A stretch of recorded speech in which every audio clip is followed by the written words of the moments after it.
situational report. Number 3 for the homeless response. Good evening. So this is the emergency situation report for January of 2024. I know you all have it in your packet, so I'll just speak to a few points I wanted to highlight. First, and obviously most important, is that we have lost 8 people since the homelessness memorial in mid-December. We're already on track to surpass 2023 numbers. So, I know we all understand the critical nature of the work we're doing here, but we're talking about one person dying every 8 days on the streets in Vancouver. So I wanted just to start with that. A few other updates. The HEART team continues to grow. We added our second VPD officer, Sean Mativia, joined in the new year. Today actually was the first day of our new HEART outreach specialist, Tiffany Dillard. So the HEART team is fully staffed up for about 3 more days. And then Officer Chavers will take a well-deserved retirement, and we'll be back to needing a second HEART officer. But it's good for a week. We're feeling very full. HEART participated in the annual point in time count, which I know a few council members also participate in. Thank you for doing so. The HEART team covers the Burnt Bridge Creek area and all the adjacent and connected trails, much of which is off limits to camping due to being in a fire impact area, but yet there's still some folks out there, and so we want to make sure we found them all. But what was nice to see, there was not as many people as perhaps we would have found in past years. So the work is working. The recent severe weather response, I know that's been a topic of conversation with some members of council. So just wanted to make sure you're aware of what the HEART team had done in that event.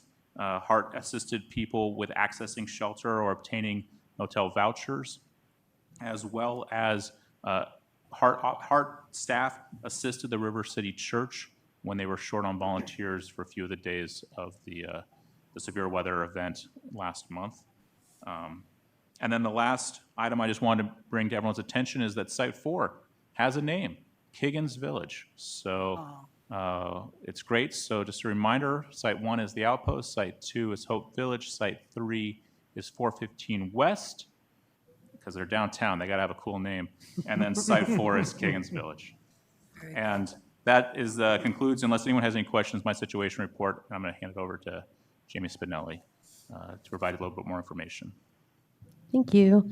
I forgot to put the community response team data in that update, so I just wanted to very quickly throw I don't know if it's a reminder, they just announced it.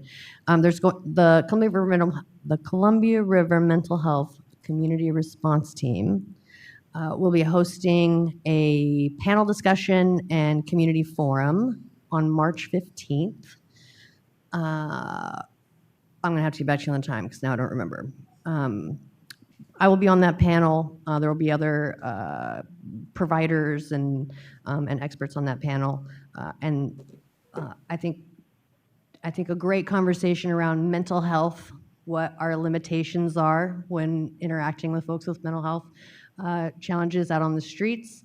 Because I know that there's, when community members call because they are experiencing a challenge with someone or they are concerned about someone, I think a lot of people think the expectation is that we can just kind of pick them up and take them somewhere that they think they should be, and that's not really the case. So hopefully a really great community conversation around mental health at the Fourth Penn Commons on March 15th, and I will get you all the time. The other thing that I wanted to talk about, this will be coming back on March 11th, is that right? So we're working on updating the camping expectations that are part of the emergency order 303. Looks like this.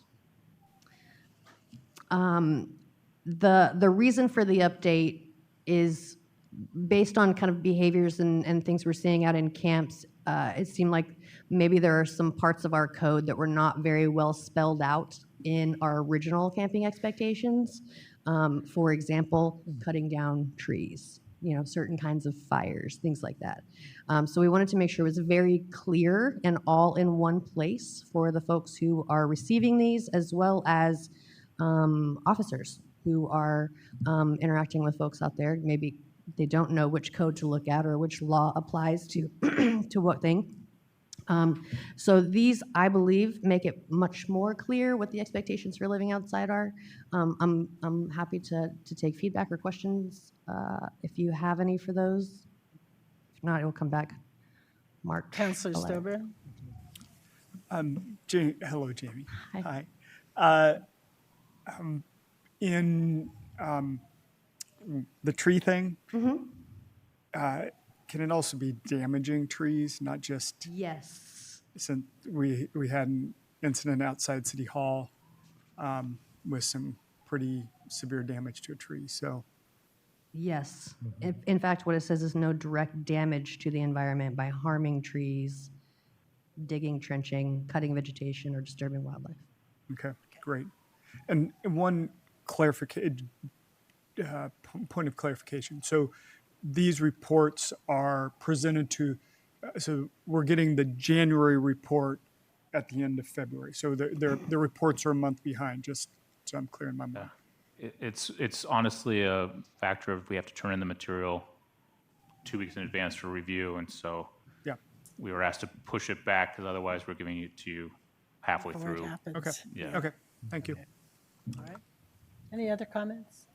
Councillor Perez? Yes, I was going to mention this at my council communication, but I'll mention it here because it ties in nicely here. So one death is one too many. And if I hear you correctly, we've had 8 since the beginning of the year. It's not 8 since the beginning of the year. Oh, since It when? is Mid-December. Since mid-December. 5. Since 5. Yeah. Well, Well, it was 5 as of 2 weeks ago. do you know how many were attributed to the severe weather? We have none that are confirmed. Okay. There is one where it was a contributing factor, but not Okay. the reason. All That's right. still being investigated. No, the majority of these are overdose deaths. Okay, thank you. I just wanted, well, tied to the severe weather as far as emergency situation response.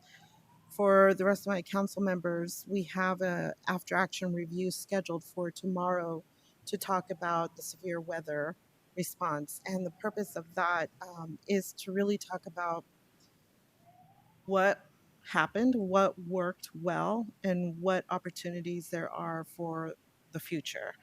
And applying that not just to severe weather, but any other type of natural disaster or emergency type of situation, which I hope would be part and parcel or somewhat connected to our emergency response program plan.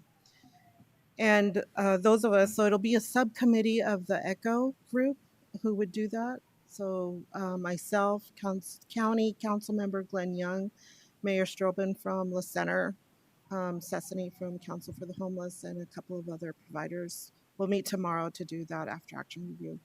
And I'm looking forward to that report to share out with the rest of ECHO and obviously here with City Council so we can take lessons learned from that and apply them moving out. Okay, thank you. Any questions for Jamie and Aaron? All right, thank you very much.